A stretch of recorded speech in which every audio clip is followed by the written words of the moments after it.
Greetings YouTube and welcome to the Blue Corner, and in this video I have for you guys a deck profile, and it is going to be on the Clown Blade deck that I used in the last couple of videos.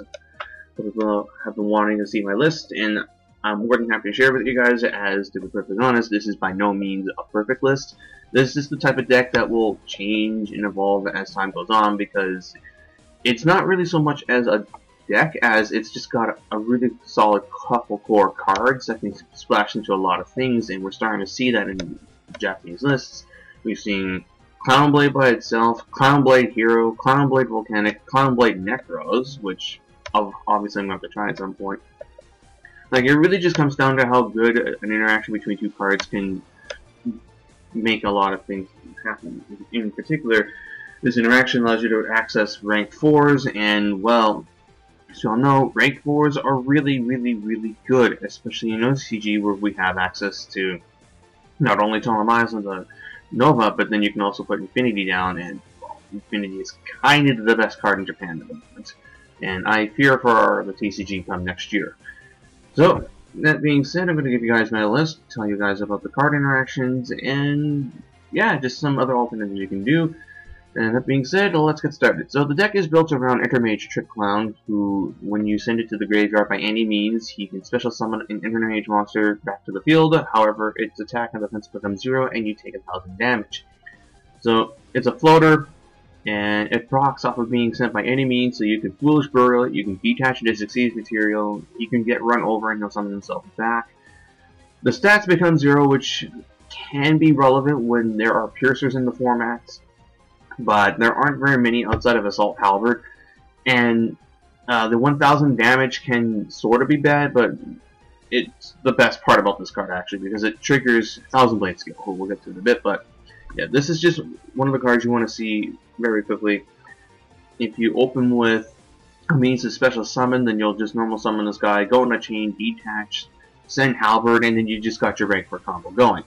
And to help with the deck, we have 3 copies of Intermage Damage Juggler, who has a couple effects actually. During either turn, when a card or effect that would inflict damage is activated, you can pitch this guy to negate the activation and do destroy it. So he's actually really good anti-burn tech that you could run on a couple things. You fearing Max Cylinder or Magic Cylinder, then you can pitch this. I'm trying to think of what relevant burn. Oh, I got Cowboy, duh. So yeah, as long as this guy is around, you can't get Cowboy for game, which is pretty nice. You can also pitch himself to basically reduce the battle damage from 1 attack to 0 during either turn. In the off chance where let's see, Utopia beyond your board and try and attack you for. It's not going to come up that often, but it is an excuse to get this guy into the graveyard, because when he's in grave, you can banish him to add an Intermage monster from your hand except himself, which this effect not only used once per turn, but you're going to be using this guy to either add Trick Clown or Hat Tricker, and that's pretty good. So a very solid card. And then the last Intermage is Hat Trigger. If there are 2 or more monsters in play, you can special summon this card from your hand, which is really nice. So your opponent can control a monster, you can normal summon Trick Clown, special summon this, go on the chain, and go about your merry little way. His other effect is during either player's turn, when a card or effect that inflicts damage is done, you can place an Intermage counter on this guy and reduce that damage to 0. If the third Intermage damage counter is placed on this card, its attack and defense become 3,300, which can happen at some point. I haven't had the effect used that often because I just special summon this guy and then go into a rank 4, but it's a neat little thing that could come up. A 3,300 beater, okay. And that's it for the Intermage lineup. And then for the Blade part of this deck, 1 copy of Heroic Champion 1,000 Blades. Once per turn, if this card's in attack position, you can discard a heroic card and special summon a heroic monster from your deck and change its defense, but you're not using it for that effect. The only reason why you have this card in here is for his second effect. Once per turn, when this card is in your graveyard, if you take damage, you can special summon this card in attack position. You only use the effect once per turn, but if you take battle damage, or if you take burn damage, this guy comes up, he's a level 4, he's a warrior, he's Earth. In case you decide to be cheeky and run emergency teleport in the deck, I don't know. But basically, he'll summon himself out onto the field when Trick Clown's effect activates. So yeah, you just summon a clown, take 1,000, this guy comes out, you go into a rank 4, and it just go along real away. I know I keep saying that, but that really is just how this deck is. It's just a neat combo interaction that creates well, a unique deck. And then because I am running more Rotos in here and Heroics, I added in 3 copies of Assault Halberd. This guy puts in a lot of work. I didn't think it was going to be doing me a whole lot other than just going to be some cheap damage and a Surge or 2, but having a special summonable level 4 is really good, especially when it's a Roto Surge. And the piercing damage, it gets in there. A lot of people will set weak attack monsters, so you'll get the hit in, you'll get the search for either another copy of himself or the Assault Halberd or the 1,000 Blades. If you have, say, a Hat Tricker in your hand, then you could just normal summon 1,000 Blades, special summon Hat Tricker, and then go into a Lava Wall Chain, and then it just goes from there. And overall solid card. And because I'm running Triple Roto, I'm running 3 Goblin Berg. I've seen lists run 1 of these and 3 of Tin Goldfish, so. But that again, that's because Japan only has 1 Rota. I believe if they had 3 Rota, they'd probably run more of these guys, as he's a searchable special summon that lets you put whichever one of these is in your hand onto the board, so you can then go into Chain. I keep talking about Chain, but that's because of how important to this deck he is. This guy is basically a free rank 4 in addition to being himself, as whatever you have on field, he'll send another copy of it. Being able to just get these guys out of hand is pretty nice. 2 copies of Max C, just because decks special summon a whole lot. And that's it for the monster lineup. Pretty small, but this is just basically a minimal lineup. I'm trying to go for efficiency here over Flash. For the spells, 2 copies of Instant Fusion, because we have access to we will have access to multiple Nordens in a couple months, so might as well abuse it while we can. 1 copy of Geki, 3 Rota, 2 Darkhold. These things are just out. Floodgate monsters, Genlock, etc. 1 copy of Village Burial because, hey, you can send Trick Clown to the graveyard and it triggers effect. 3 MST because Emptiness is stupid and so is Luciturn. 1 copy of Book, and for traps, double Finished, double Breakthrough Skill for negation. Evac, Ring, Torrential, and Vanity's Emptiness. I'm not entirely certain if I like these cards in here. TT is fine. Ring, I'm a bit insane for Evac, but I don't know what I would replace them with them at the moment. I've seen some lists running Call of the Haunted, which is an option. Maybe Mirror Force, just so I don't get overrun. Anywho, onto the extra deck. 2 copies of Norden. Card is dumb. 2 copies of Tall of Miles. You will be going into this a lot. And with this, you'll be going into either Pleiades or Nova, who's just used only to get into Infinity, who is stupid.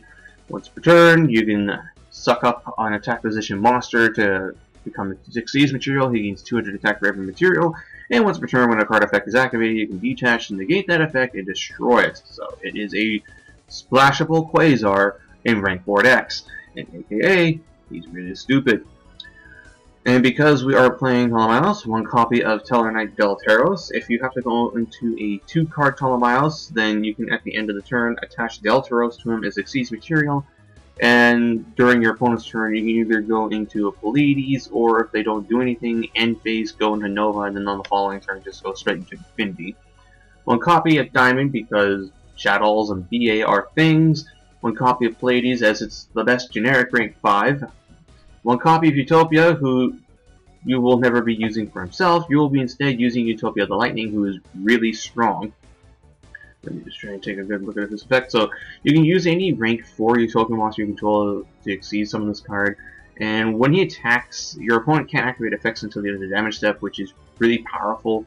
And when this card battles your opponent's monster, and if you have an Xyz material with Utopia in his name, you can detach 2 to have his attack become 5,000. So it's basically a thing that can out any big monster like towers, and in the as a bonus, your opponent can activate the effects, which is really helpful versus a lot of decks because things float, and having rank 4 Armades, rather nice.